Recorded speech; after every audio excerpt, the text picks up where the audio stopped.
My name is Paige Sutton, and I was 32 the day my father stood in a hospital and told a doctor to let me die. Let her go. We won't pay for the surgery.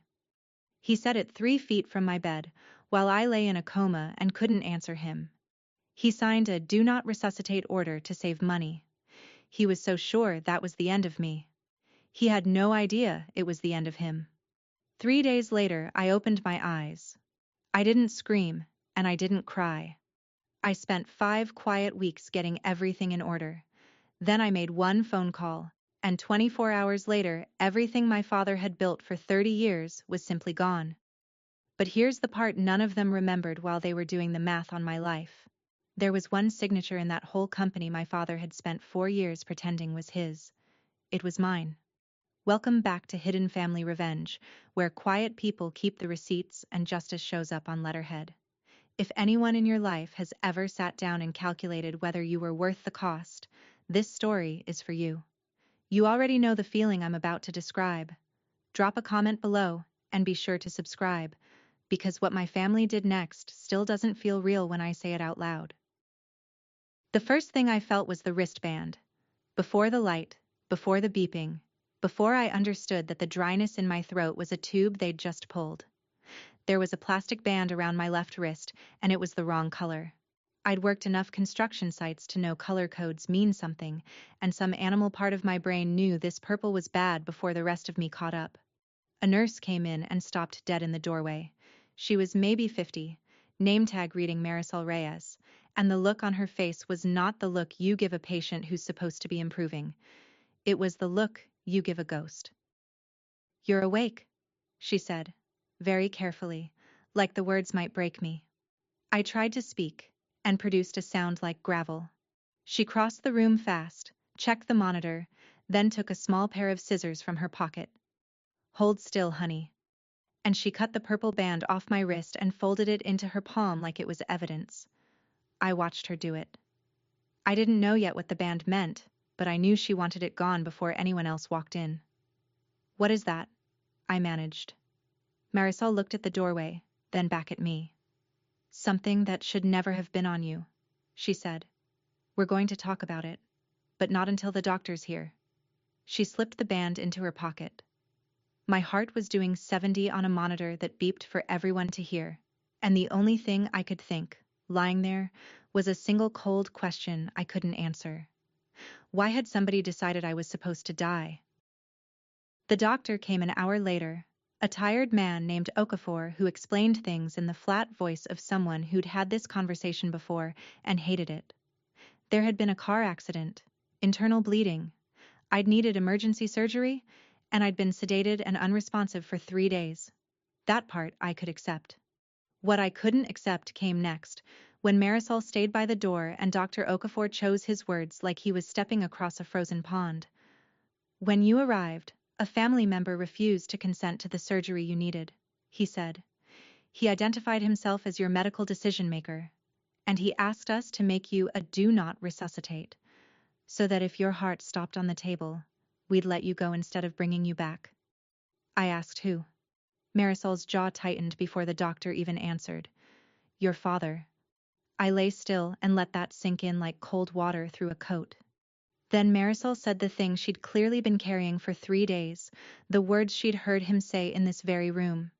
She repeated them to me exactly, because she thought I deserved to know exactly. He had looked at the surgeon, with me dying on the table, and he had said, "Let her go. We won't pay for the surgery." 9 words. I have replayed them more times than I can count, and they never get smaller. My father did not say he couldn't bear to see me suffer. He did not say he was scared.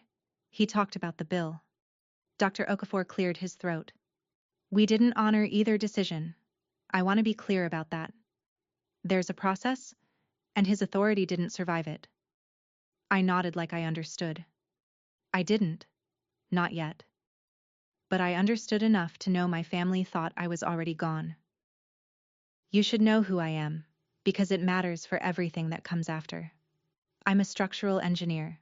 I have a PE license, which means the state of Ohio trusts me to stamp a set of drawings and say a building won't fall down, and people get to believe me. I earned that the slow way. No one paid my tuition. I worked summers as a laborer on framing crews to cover community college, transferred to a state school, and sat for the exam twice before I passed. To this day, the smell of fresh-cut pine takes me straight back to a job site at 6 in the morning, sawdust in my hair, learning how real things get built by men who didn't talk much and respected me only after I outworked them. I loved it. I still do. I'm not loud. My friends would tell you I read contracts the way other people read their horoscopes, looking for the line that's going to ruin my week. That carefulness is why my father came to me 4 years ago, after his own license was gone, and asked me to be the engineer of record for the family firm, Sutton Builders. He framed it as a favor, a bridge, a temporary thing until he sorted himself out. 40 men had jobs there. I said yes. I want you to understand that I said yes with my eyes open, knowing exactly what my signature meant on paper. What I didn't know was that a man who would forge a feeling in his own daughter's eulogy would have no trouble at all forging the rest. The favor I did out of duty was about to become the only thing standing between my father and ruin. Let me introduce the rest of them. My father, Roy Sutton, 61, a big handsome man who could shake your hand at church and make you feel chosen. My mother, Lorraine, 58, who never raised her voice because she never had to. She did her damage in a register only the family could hear. And my younger brother, Brett, 28, who held the title of VP of Operations at a company he couldn't have run for a week. Growing up, the money flowed one direction, toward Brett, and the bills flowed the other, toward me. I had a long hospital stay as a kid, asthma, nothing dramatic, but expensive, and my mother never let me forget the number. At my cousin's wedding, when I was 19, she told a table of relatives, with a soft little laugh. She was always the expensive one. Everyone chuckled. I didn't. I have carried that sentence for 13 years, and lying in that hospital bed, I finally understood it wasn't a joke. It was an accounting. So here are the stakes. Plain. If I did nothing, the DNR would be buried as a misunderstanding, a panicked father in a hard moment, and I'd still be legally chained to a company run by the people who just tried to round me down to zero. If you're watching this and you've ever been the line item in your own family's budget, the one whose worth got debated out loud, then you know the exact temperature of the air in that room. Stay with me, because I promise the part where it turns is worth it. Comment the word expensive if you've ever been called a cost by someone who was supposed to love you for free. And subscribe, because the favor I did my father was about to come due, and not the way he expected. I keep going back to the morning of the accident, because of where I was driving. The firm's flagship job was a mixed-use development called Brookline Commons, ground floor retail, apartments above, the kind of project that puts a small construction company on the map or under the ground. I had questions about it. Specifically, I had asked twice for the open permit list and gotten nothing, and that morning I decided to drive out and look at the site myself, with a folder of paperwork on my passenger seat that I meant to reconcile against the county records. I never got there. A landscaping truck ran the light at Sawmill and Hard Road doing 50, and the next thing my body knew was a hospital. It took 3 days to wake up inside. The surgery they wanted to perform, the one my father refused to pay for, was to stop the bleeding in my abdomen. It was not heroic, experimental medicine. It was the standard thing you do so a healthy 32-year-old doesn't die of something fixable. That's what he weighed against money. That's what came up short on his scale. They did the surgery anyway, and they kept me sedated while my body knit itself back together, and the whole time I was under, the folder from my passenger seat sat in an evidence bag in a property room, waiting. I didn't know it was waiting. I didn't know any of it yet. All I knew, 3 days in, was that the people who shared my last name had looked at my unconscious face and decided the math didn't work. The math, it turned out, was about to get a lot more complicated. Marisol came back that night when the floor was quiet and told me how I'd survived, because she figured I'd want the truth from someone who was there. When my father refused to consent and asked them to make me a DNR, he told the surgical team he was my healthcare agent and that I had no one else. That was a lie, but a useful one in a chaotic ER. What he didn't count on was Marisol. She'd asked for documentation, the proxy form, the directive, anything. And he didn't have it. Because it didn't exist. A grown adult who can recover doesn't get a stranger's verbal say-so honored over her own life. She escalated it. The hospital's ethics committee got pulled in within the hour, and the answer came back fast. Without valid legal authority and without any directive from me, neither his refusal nor the DNR had any standing, and the physician's duty was to treat. So they treated. I lived because a nurse I'd never met refused to take my father at his word. Sit with that for a second. The people who raised me wanted me gone, and a woman who'd known me for 90 minutes fought to keep me here. He gave the money reason out loud, Marisol said, folding her arms. Loudly, in front of 3 witnesses. People don't usually say the quiet part that clearly unless they've already made peace with it. I asked her what she meant.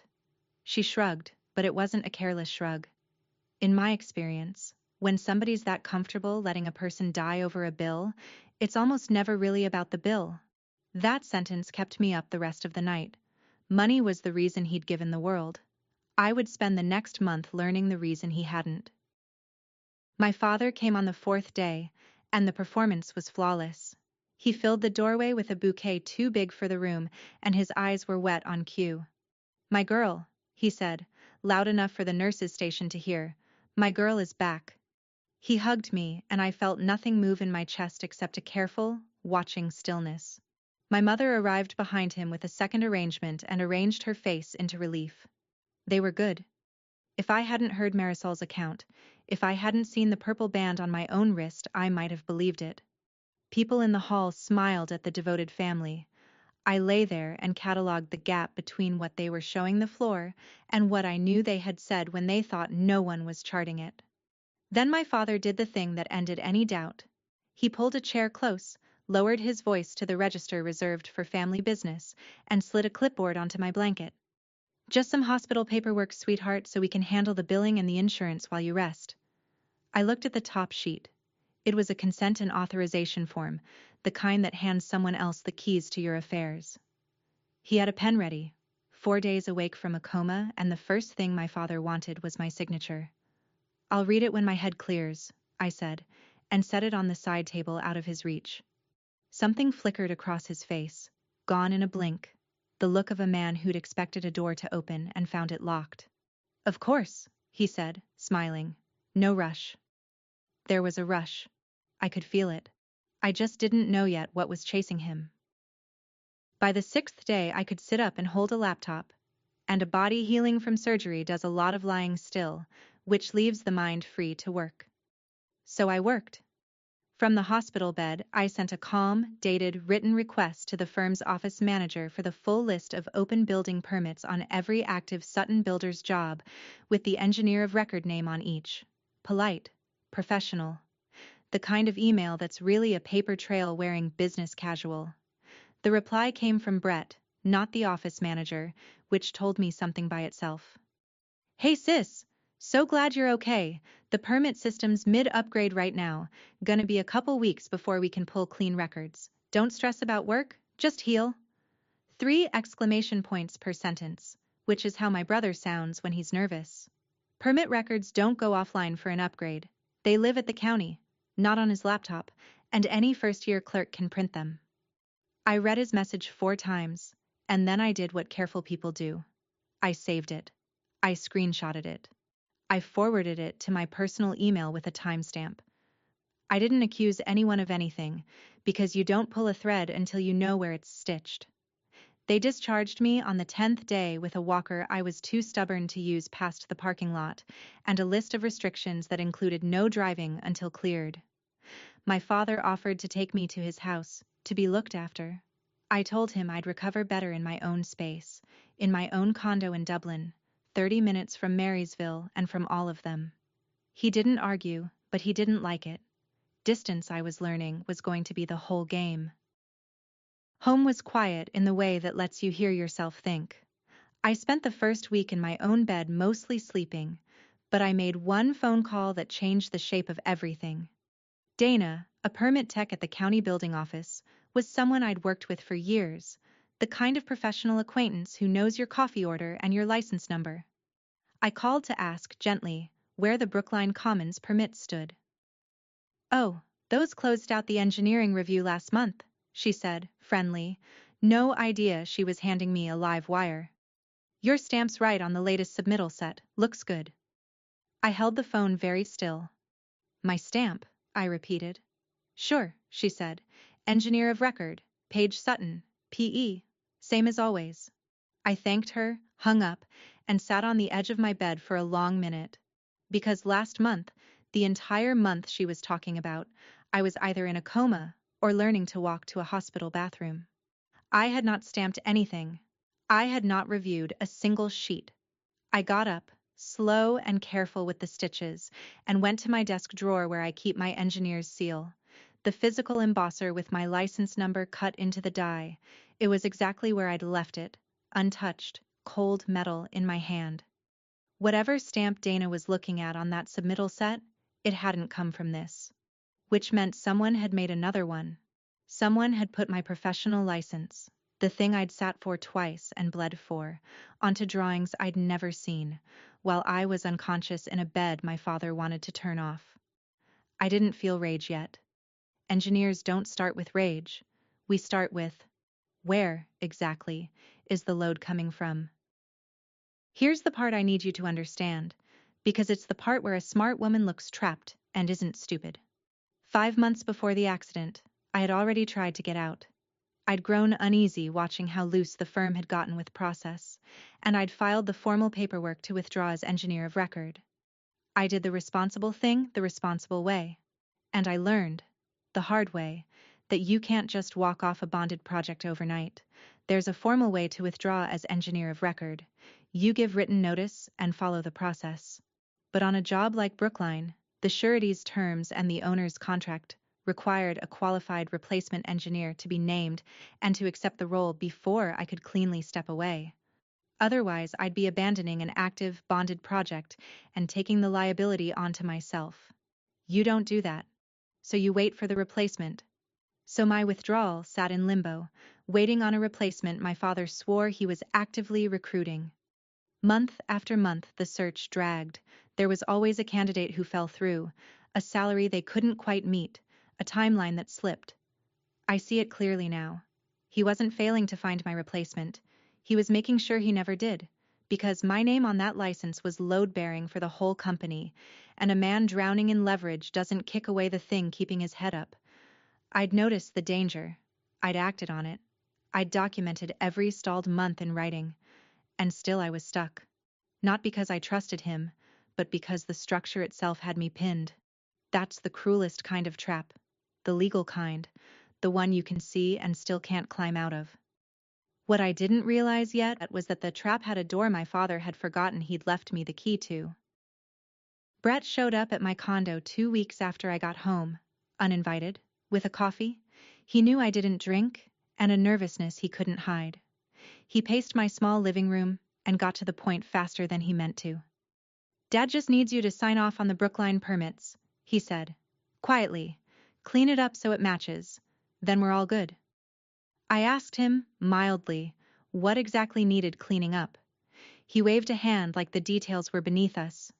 Paperwork stuff, you know how the county is. Then he said the thing that lit the whole board for me, because Brett has never in his life been able to hold a fact he was proud of. Look, the whole company's riding on Brookline closing on time. Dad put everything into it. The construction loan, the line of credit. All of it's tied to that job. If the bank gets spooked, we're done. So just sign, okay? I kept my face neutral and my voice soft, the way you talk to someone standing too close to an edge.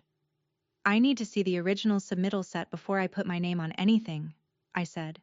The actual sheets. That's not negotiable for any engineer. He didn't like that. Why does it have to be a whole thing? Because, little brother, I thought, my whole life with this family has been a whole thing, and I'm finally going to make it count. Out loud, I just smiled and walked him to the door. After he left, I sat down and laid it out cold.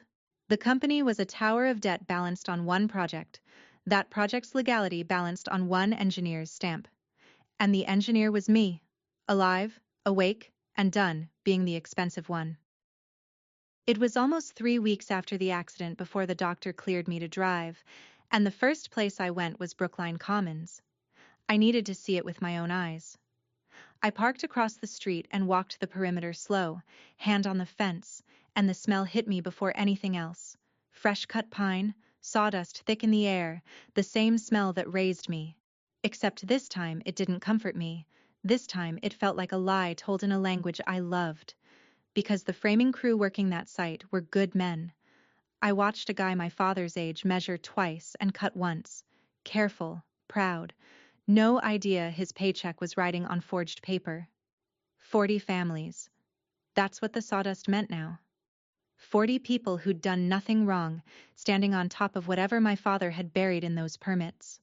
And then I saw the banner. It was rolled and leaning against the construction trailer, half unfurled, gold letters on navy, grand opening, Brookline Commons. There were folding chairs stacked nearby and a podium under a tarp. My father was throwing a ribbon cutting. Of course he was. A man like Roy Sutton doesn't just finish a building, he stages a coronation. The mayor and the bank and the local paper all gathered to watch him be the success he'd always told the church he was. I stood there in the sawdust smell with my hand on a chain-link fence and felt the shape of the whole thing click into place. He had a stage already built. He'd sent the invitations. He just didn't know who else was going to be in the audience, or what she'd be holding when the music stopped. The folder was still in the hospital property room. I'd half forgotten it in the fog of recovery, but driving home from the site, it surfaced like a splinter. The folder from my passenger seat. The one I'd packed the morning of the accident to reconcile against county records. The hospital had bagged my personal effects and never returned them because no one had claimed them. My family, busy planning my funeral, hadn't bothered.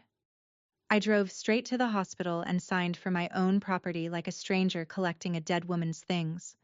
In the parking lot, I opened the bag with hands that weren't quite steady. My phone, dead. My wallet, and the folder, creased but intact. Inside were the documents I'd pulled before the crash, my handwritten notes still in the margins.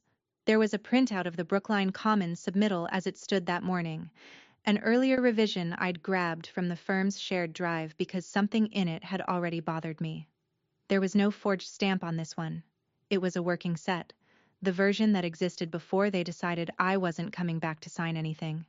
Holding it, I understood I had something they didn't know existed. A dated, pre-accident snapshot of the truth. The baseline. Whatever they'd issued in my name while I was unconscious, I could lay it beside this and prove what it had looked like before they got to it. I sat in that parking lot and didn't move for a long time, the folder open in my lap, already knowing exactly what I'd have to pull next. The county keeps the issued submittal of record on file, and Dana, the same permit tech who'd tipped me off, had no reason not to send a copy to the engineer whose name was sitting right on it. I asked. She emailed it within the hour, never guessing she was handing me the rope. Back home, I printed the cover sheet of what had actually been issued. It was dated 3 days into my coma. My seal sat in the corner of a drawing package I had never opened, inked onto paper while I was on a ventilator, and my father was telling a surgeon to let me go to save money. Someone in his office had pressed a counterfeit version of my professional life onto that page, keeping the lie alive because the lie was worth more to them than I was. I'm trained to spot what's wrong with a thing that looks right, so I studied that stamp the way I'd study a beam that didn't pencil out. And I found it. My real seal, the embosser in my desk drawer, renders my license number with a particular spacing, the kind of small fingerprint you stop noticing on your own work. The stamp on this cover sheet was close. Close enough to fool Dana, close enough to fool the county, close enough to fool a bank. But the license number's third digit sat a hair too tight against the fourth, a flaw my real die would never make. It was a copy. A rubber facsimile someone had ordered, probably online, off an image of one of my old genuine stamps. The forgery was decent. It just wasn't mine, and I could prove it wasn't mine, because the original die that made the real ones was sitting in a locked drawer 30 minutes away that no one but me had touched. I laid the forged sheet next to a sheet I'd legitimately stamped 2 years back, and beside the unsigned baseline from my folder, and under a desk lamp, the difference was undeniable. My mother's voice came to me then, unbidden. The wedding, the soft laugh, the whole table chuckling. She was always the expensive one. I understood it completely now. In a way 19-year-old me never could. To this family I had never been a daughter with a face. I'd been a cost on one ledger and a signature on another, and when the cost got too high they'd tried to erase the daughter while keeping the signature. They wanted my name without me attached to it. Sitting at that desk with the proof spread out and one truth, I decided they were about to get exactly the opposite. I needed to know who pressed the stamp, not to confront them, but to understand the machine. A few careful calls to people who still liked me at the firm gave me the picture. A junior kid named Toby, 23, had been pulling the Brookline permits for months on my father's direct instruction, using a seal he'd been handed and told was authorized. Toby thought he was doing his job. The forged close-out confirmations I'd been fed, the ones claiming a different engineer was handling the project, those had come from my father's desk to keep me looking the wrong way. That's the detail that matters, and it's why none of this is on me. My father didn't gamble that I wouldn't notice. He engineered it so I couldn't. He kept me away from the permit office, fed me forged paper that said everything was fine, and ran a duplicate seal through a kid who didn't know better. I'd asked the right questions. I'd been handed manufactured answers. Now here's where most people would call their father and scream, and I want to be honest about why I didn't. I'm an engineer. When a structure is failing, you don't stand under it shouting. You find the load-bearing element, the single point holding the whole flawed thing up, and you understand exactly what happens when it's removed. My father had spent 4 years making my license the load-bearing element of his entire company. He'd just spent 3 days proving he'd kill me to keep using it. I was about to do something he'd never see coming, because it had never occurred to him that the load-bearing element might choose to step aside. If you keep your own receipts, if you're the careful one in your family, you can already feel where this goes. Subscribe so you're here when it lands. It lands hard. So I mapped the load path, the way I would for any failing structure, and what I drew on a legal pad at my kitchen table was the most beautiful diagram I've ever made. It went like this. A valid building permit depends on a valid licensed engineer of record. The project's surety bond depends on those permits holding up, and the bank's construction loan, the one carrying my father's entire over-leveraged company, carried covenants requiring the bond to stay in good standing. On most jobs there'd be slack in that chain, cure periods, time to name a replacement engineer, room to fix a paperwork gap before anyone pulled a trigger. But this wasn't a paperwork gap. The moment I reported the seal as forged, my stepping away stopped being a routine vacancy and became evidence of possible fraud, and fraud doesn't get a cure period. It gets an investigation, and investigations freeze everything they touch. Add to that how tightly my father had leveraged Brookline, every covenant drawn close because he'd borrowed against the last inch of the job, and the slack was gone. Pull out the bottom block and the tower doesn't lean. It comes down. And the bottom block, the single element every other piece was resting on, was me. Not Brett, not my father, not the mayor he'd invited to cut the ribbon. Me, the expensive one. The one they'd tried to let go to save a few $1,000s on a surgery, never grasping that the same signature they'd forged to keep their building legal was the signature that could unbuild everything they owned with one honest, properly filed piece of paper. I sat with that pad for an hour. I want to be clear that I felt no joy in it. Not yet. Only a cold, professional clarity, the same focus I get when a calculation finally closes. My father had taught me, without meaning to, the most important lesson of my career.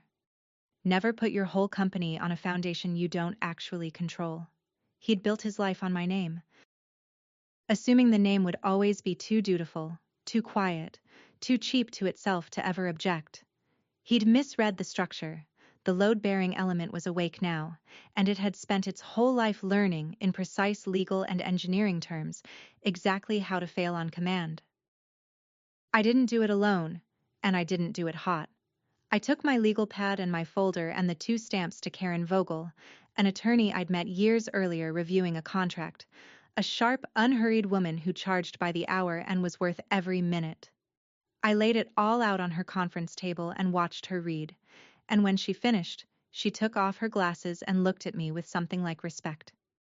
"Let me make sure I understand the position you're in," she said. "You are the engineer of record. You have a withdrawal request that's been improperly stalled, and someone has been forging your seal on active submittals while you were medically incapacitated." I nodded. "All three." She walked me through it carefully, with the hedges a good lawyer always uses. I had the right to formally withdraw as engineer of record through the proper channel, notifying the licensing board, the surety, and the project owner. I likely had a professional and ethical obligation to report the forged seal to the state board. And once a project that size lost its engineer of record and its bond came under review, she said, the financial dominoes were not something I would be causing so much as something I would be declining to keep holding up. "There's a difference," Karen said, "between knocking a building down and refusing to keep standing inside it, holding up the ceiling with your bare hands." I told her I'd been holding up that ceiling my whole life. She smiled, just slightly. "Then let's file the paperwork that lets you put your arms down." It was, I realized, the first time in 32 years that someone had treated my name as something that belonged to me. My father came to my condo the night before everything was filed, and for about 4 minutes he was almost human. He looked old in my doorway, smaller than the man in the hospital bouquet, and he sat heavily on my couch and told me a story I'd never heard. 9 years ago, a deck his crew had built collapsed at a backyard party. A man fell 12 feet onto concrete and broke his back. The investigation found the framing was wrong, and my father lost his license over it, and nearly lost the company, and spent 2 years certain he'd lose the house and the name and everything that made him Roy Sutton in that town. "I built it all back," he said, and his voice cracked in a way I'd never heard. "From nothing. I couldn't lose it again. I just couldn't." And for one breath I felt it. The pull of the wound under the monster, the fear that had been driving him all these years. I almost reached for him. Then he wiped his face and rebuilt himself in front of me, and the human thing curdled back into what it really was. "So don't blow this up over hurt feelings," he said. "Steady now. Reasonable. Lethal. What's done is done. The surgery, the order, all of it. That was a terrible moment, but it made sense at the time. I'd have paid if it made sense. It didn't." There it was again, the second time I'd heard the math from his own mouth. Not, "I'm sorry." Not, "I was wrong." I'd have paid if it made sense. He'd have spent money to keep me alive if the numbers had justified it, and they hadn't. And he still, sitting in my living room, believed that was a defensible position. The 4 minutes of almost human died right there on my couch. He hadn't come to apologize. He'd come to talk me out of mattering. I walked him to the door and I thanked him for telling me about the deck, and I meant it, because it was the last piece I needed. I could have just walked away. That's what the old me would have done. The quiet one, the one who absorbed costs, so no one had to hear about them. I could have let my withdrawal grind through its stalled channel, kept my head down, and let my father's house of cards fall on its own schedule, years from now, with me long gone from it. Walking away in silence is its own kind of revenge, and I understand why people choose it. But silence is what my whole family had counted on from me for 32 years. Silence is what let them forge my name in the first place. They'd built their entire scheme on the assumption that the expensive one would always be too well behaved to make a sound. So I made a different choice, and I want to be honest that it was a choice. Mine. Made at a kitchen table with a cold cup of tea, not something that happened to me. I would not just withdraw. I would withdraw correctly, on the record, and I would report the forged seal to the state board, also on the record, because that part wasn't revenge, it was the law, and my license demanded it. The truth, filed properly, in the right order, on the right morning, and the right morning, I decided, was obvious. He'd built a stage. He'd invited the mayor, the bank, the press, the whole town that thought Roy Sutton was a self-made saint. He wanted an audience for his coronation. Fine. I'm not a cruel person, and I take no pride in humiliation for its own sake. But if a man insists on gathering every person whose opinion he's ever cared about, the kindest thing you can do is make sure the truth arrives while they're all still seated. Karen and I built it like a demolition sequence, which is to say carefully, legally, and timed to the second. 4 things would go out, all dated to take effect the morning of the ribbon cutting. A formal withdrawal of my engagement as engineer of record, delivered to the state licensing board, the project owner, and the firm. A notice to the surety company that the project no longer had a valid engineer of record, copied to the bank that held the construction loan. A complaint to the Ohio Engineering Board reporting the forged seal, with my 2 stamps and the dated submittal as exhibits. And a short, factual cover letter. No adjectives, no anger, just dates and facts and license numbers. The most devastating things I own. Karen reviewed every word twice. The night before, I sat at my desk assembling the envelopes, and I took the purple wristband out of the drawer where I'd kept it since Marisol handed it to me. I set it on the desk next to the sealed letters, and I looked at it for a while. They'd put that band on me to mark me as someone not worth saving. It had cost them nothing to write me off. It was going to cost them everything to have been wrong.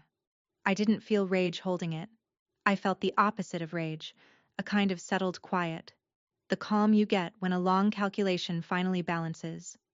I slid the band back in the drawer, sealed the last envelope, and went to bed and slept better than I had in years. Karen would send everything at 8 the next morning, hours before the noon ceremony, so the surety, the bank, and the board would already be reading by the time my father reached for his scissors. I just had to be there to watch. 5 weeks after my father told a doctor to let me die, Sutton Builders threw a ribbon cutting for Brookline Commons, and it was everything he'd dreamed. They'd set up rows of white folding chairs on the fresh sidewalk, a podium with the company logo, a long gold ribbon strung across the entrance, and the big shears on a velvet cushion like a crown. The mayor came. A man from the bank came in a good suit, and a woman I recognized as the surety company's regional rep stood near the back checking her phone. A reporter and photographer from the county paper worked the small crowd. My father held court at the center of it, shaking hands, his laugh carrying, my mother beside him in pearls, Brett trailing with a tray of little plastic champagne flutes. They looked like the family they'd always advertised. I arrived a few minutes before it started and stood at the edge of the crowd, near the back, in a plain navy dress holding nothing but my phone. No one paid attention to me, which was the point. My father caught my eye once across the crowd, and his face did a complicated thing. Surprise, then a quick recalculation, then a politician's smile, as if my showing up was a sign I'd come around. He gave me a small nod, the nod of a man who thinks he's won. I nodded back. Then the mayor stepped to the podium and said a few words about local business and the backbone of the community, and my father stepped up beside the gold ribbon, beaming, and lifted the big ceremonial shears. The photographer raised his camera, and in 4 different offices across 2 counties, the filings Karen had sent at 8 that morning had already been read, and the people who needed to act on them had quietly started to move. It didn't happen all at once. It happened the way real things fall, one connection letting go and handing its load to the next, faster and faster. The bankman's phone buzzed first. He glanced at it, frowned, and stepped a few feet from the crowd, a finger in his other ear. Then the surety rep's phone lit up, and I watched her read something, go still, and start typing fast, her ceremonial smile gone. My father didn't notice. He was mid-sentence, scissors open around the ribbon, telling the mayor this building was proof that you bet on family. The shears closed. The ribbon fell. Polite applause.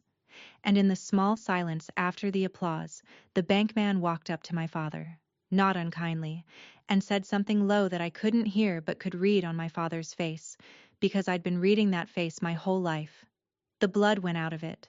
He laughed, the first laugh that didn't land, and said something back, and the bankman shook his head and showed him the phone. Then the surety rep was there too, and a city inspector I hadn't noticed was holding a bright orange document, and the geometry of the little crowd changed, the officials drawing into a tight knot around my father while the guests stood back, confused, sensing weather. I heard fragments. No valid engineer of record. Bond suspended pending review. The banks moving to freeze the draw. Stop work order on the structure. My father's voice rose over all of it, and this is the part I'd promised myself I would watch and not flinch from. There's been a mistake, he said, too loud. My daughter is the engineer. Paige. She's right. And he turned, and his arm came up to point at me, his proof, his prop, his load-bearing element, and found me already looking at him from the back of the crowd. Paige, he called, and there was an order in it. A lifetime of orders. Tell them it's fine. Every face turned to me. The mayor, the reporter, the bank, my mother, the color draining out of her face. And I did not raise my voice. I want you to understand that I never raised my voice once, the whole time. I walked a few steps forward so they could hear me, and I spoke slowly and clearly, the way you speak when you've waited 32 years to be heard. I'm not the engineer of record anymore, I said. I withdrew this morning, in writing, properly. My father's mouth opened. And the stamp on those permits, I went on, even and calm, isn't mine, it's a forgery. I've reported it to the state board. They have the real one and the fake one side by side. The silence was enormous. Then I said the thing I'd built the whole quiet machine to deliver, and I said it gently, almost kindly, looking right at him.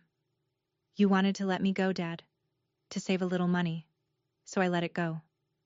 A beat. My name. On your company. Effective this morning. His face came apart, not gracefully.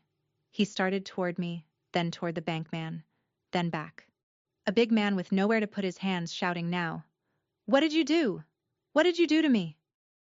While the surety rep stepped between us and the inspector taped the orange notice to the door of the building no one was legally allowed to keep working on.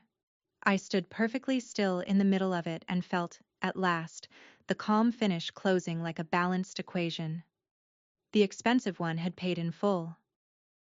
A family that betrays one of its own has no practice staying loyal once the money's gone, and they came apart in front of everyone. My mother turned on my father first, hissing loud enough for the front rows. You said this was handled, Roy. You swore it was handled. Her composure.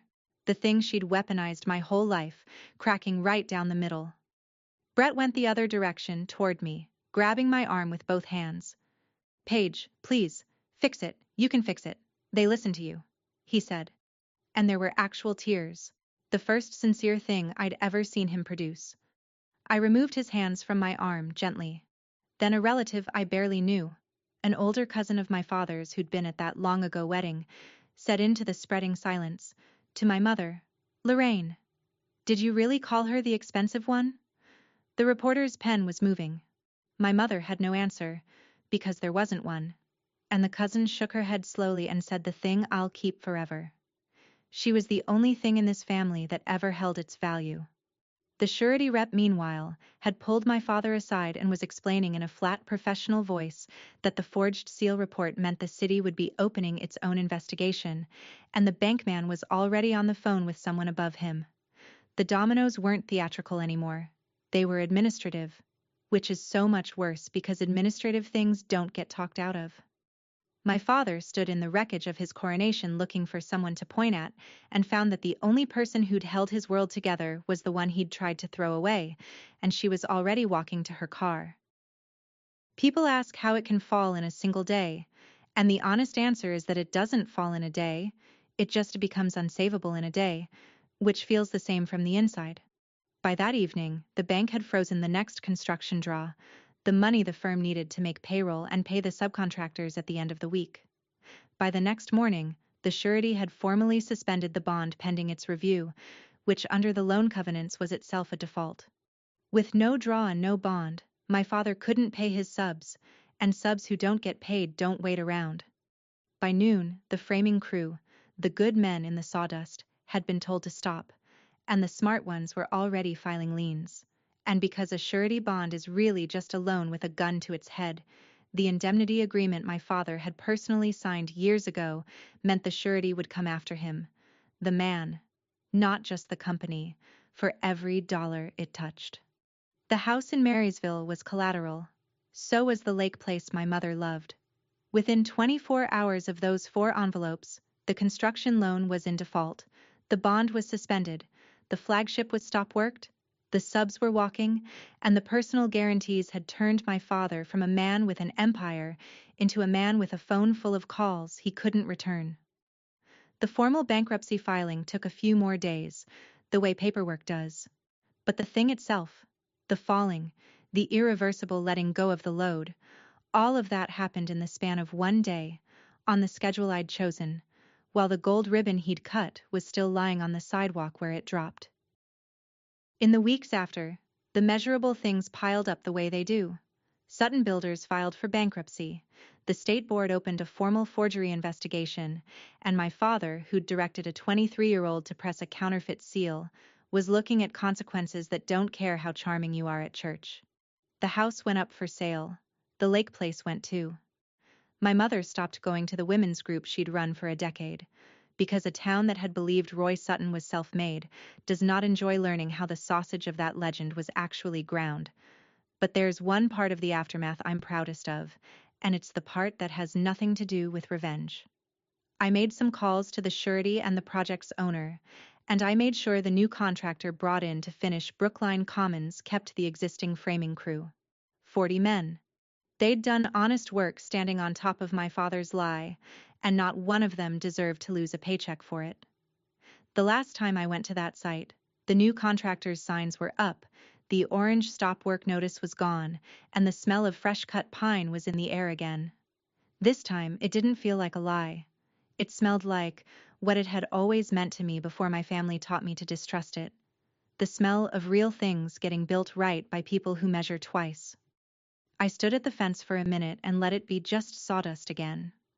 My own engineering firm took on a small project of mine that month, a thing I'd been wanting to design for years, and I stamped the drawings with my real seal, the embosser from my desk drawer, the one no one else had ever touched. My number, my spacing, my name attached to me. It felt like signing my way back into my own life. I don't speak to my parents now. Not out of rage, but out of arithmetic of my own. I added up what they cost me and what they returned, and the numbers told me to stop. All contact goes through Karen in writing, which suits everyone. Brett texts sometimes, asking for things, and I let those sit unread. The purple wristband is still in my desk drawer. I keep it not as a wound, but as a fact. The day someone decided I was worth less than a hospital bill, and was wrong by an order of magnitude, they're still calculating. Here's the only wisdom I've got, and it's just one sentence. My father spent 30 years deciding whether I was worth the cost, and never once noticed that the name he kept forging, the signature his whole empire rested on, had always, only, belonged to me. That's my story. 3 days in a coma, 1 nurse who refused to look away, and 1 signature my father forgot was mine. If this reminded you to check who really speaks for you when you can't speak for yourself, your healthcare directive, your name on someone else's paperwork, take it as a sign and handle it today. Share this with someone who needs to hear it. Drop a comment, hit subscribe, and I'll see you in the next one.